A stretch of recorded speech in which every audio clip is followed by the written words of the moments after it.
Hi, my name is Annie, and welcome to the Walking Word, where we go through the Holy Bible in a year as part of discipling. We are currently reading the book of Numbers. We're in the book of Numbers, chapter 30, the validity and annulment of certain vows and God's instructions concerning them.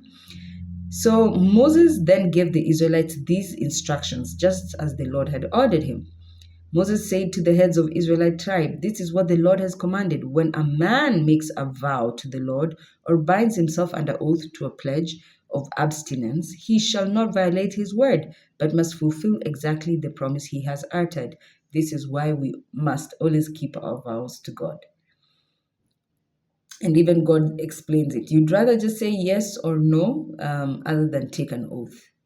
When a woman, while still a maiden in her father's house, makes her vow to the Lord or binds herself to a pledge, if her father learns of her vow or the pledge to which she bound herself and says nothing to her about it, then any vow or any pledge she has made remains valid. Okay. But if on the day he learns of it and her father expresses to her his disapproval, then any vow or any pledge she has made becomes null and void, and the Lord releases her from it, since her father has expressed to her his disapproval. Approval from parents, because their word is very prophetic. If she marries while under a vow or under a rash pledge to which she bound herself, and her husband learns of it, yet says nothing to her that day about it, then the vow or pledge she had made remains valid. But if on the day he learns of it, her husband expresses to her his disapproval, he thereby annuls the vow she had made or the rash pledge to which she had bound herself, and the Lord releases her from it.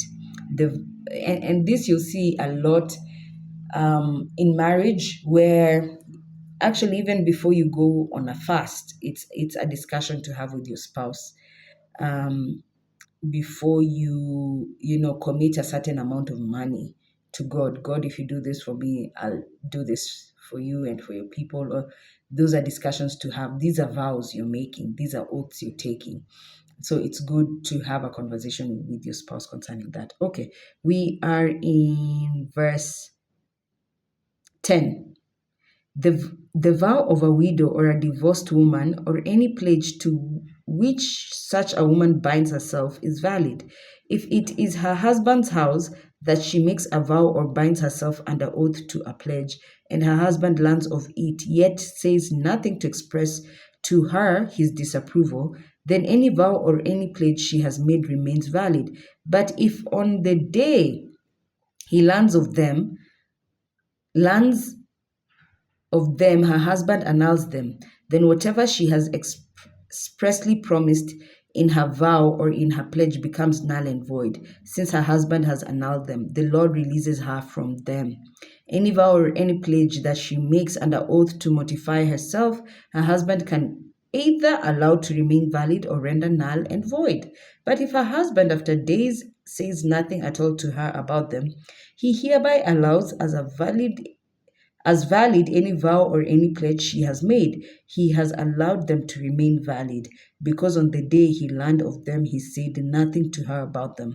If, however, he countermands them, sometime after the first time he learned about it, he is responsible for her guilt. So your spouse tells you something today, and you make no comment of it today. You can't come later and change that vow. But if you actually happen to do, then the guilt of breaking that vow sits with the man. These are the statutes which the Lord prescribed through Moses concerning the relationship between a husband and a wife, as well as between a father and his daughter while she is still a maiden in her father's house.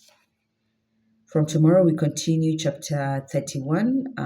There's a serious extermination of the Midianites. Have a blessed day.